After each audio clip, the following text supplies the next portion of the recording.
Actes chapitre 2. Le jour de la Pentecôte, ils étaient tous ensemble dans le même lieu. Tout à coup il vint du ciel un bruit comme celui d'un vent impétueux, et il remplit toute la maison où ils étaient assis. Des langues, semblables à des langues de feu, leur apparurent, séparées les unes des autres, et se posèrent sur chacun d'eux.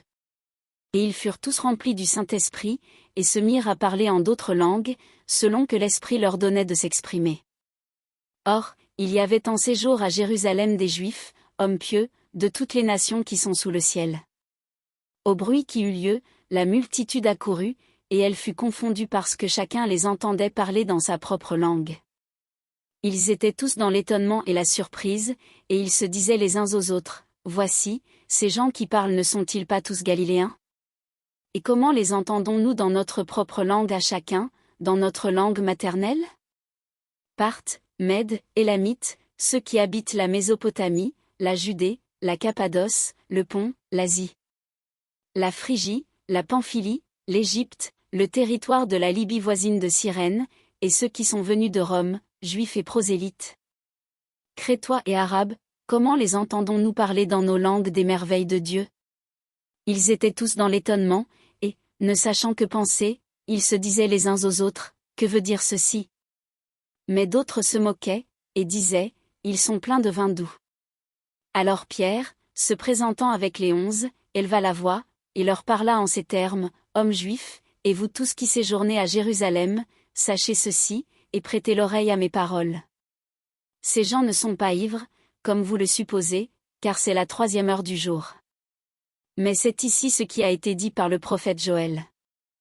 Dans les derniers jours, dit Dieu, je répandrai de mon esprit sur toute chair, vos fils et vos filles prophétiseront, vos jeunes gens auront des visions, et vos vieillards auront des songes. Oui, sur mes serviteurs et sur mes servantes, dans ces jours-là, je répandrai de mon esprit, et ils prophétiseront. Je ferai paraître des prodiges en haut dans le ciel et des miracles en bas sur la terre, du sang, du feu, et une vapeur de fumée. Le soleil se changera en ténèbres, et la lune en sang, avant l'arrivée du jour du Seigneur, de ce jour grand et glorieux. Alors quiconque invoquera le nom du Seigneur sera sauvé. Hommes israélites, écoutez ces paroles. Jésus de Nazareth, cet homme à qui Dieu a rendu témoignage devant vous par les miracles, les prodiges et les signes qu'il a opérés par lui au milieu de vous, comme vous le savez vous-même. Cet homme, livré selon le dessein arrêté et selon la prescience de Dieu, vous l'avez crucifié, vous l'avez fait mourir par la main des impies. Dieu l'a ressuscité, en le délivrant des liens de la mort, parce qu'il n'était pas possible qu'il fût retenu par elle. Car David dit de lui, « Je voyais constamment le Seigneur devant moi, parce qu'il est à ma droite, afin que je ne sois point ébranlé. Aussi mon cœur est dans la joie, et ma langue dans l'allégresse, et même ma chair reposera avec espérance.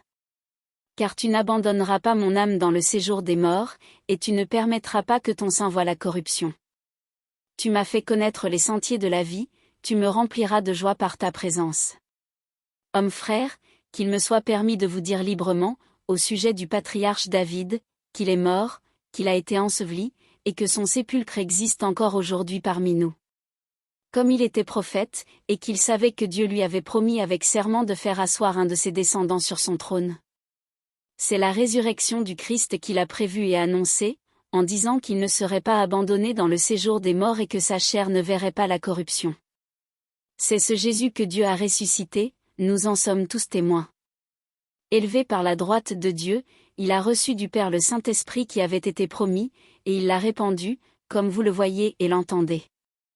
Car David n'est point monté au ciel, mais il dit lui-même, « Le Seigneur a dit à mon Seigneur, assieds-toi à ma droite, jusqu'à ce que je fasse de tes ennemis ton marchepied. » Que toute la maison d'Israël sache donc avec certitude que Dieu a fait Seigneur et Christ ce Jésus que vous avez crucifié.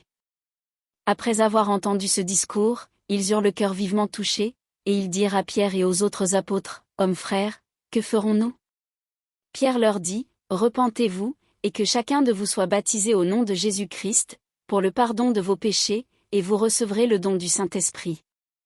Car la promesse est pour vous, pour vos enfants, et pour tous ceux qui sont au loin, en aussi grand nombre que le Seigneur notre Dieu les appellera. » Et, par plusieurs autres paroles, il les conjurait et les exhortait, disant, Sauvez-vous de cette génération perverse.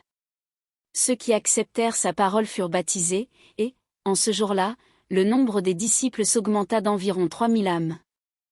Ils persévéraient dans l'enseignement des apôtres, dans la communion fraternelle, dans la fraction du pain, et dans les prières. La crainte s'emparait de chacun, et il se faisait beaucoup de prodiges et de miracles par les apôtres.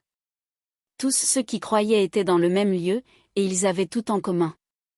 Ils vendaient leurs propriétés et leurs biens, et ils en partageaient le produit entre tous, selon les besoins de chacun. Ils étaient chaque jour tous ensemble assidus au temple, ils rompaient le pain dans les maisons, et prenaient leur nourriture avec joie et simplicité de cœur, louant Dieu, et trouvant grâce auprès de tout le peuple. Et le Seigneur ajoutait chaque jour à l'Église ceux qui étaient sauvés.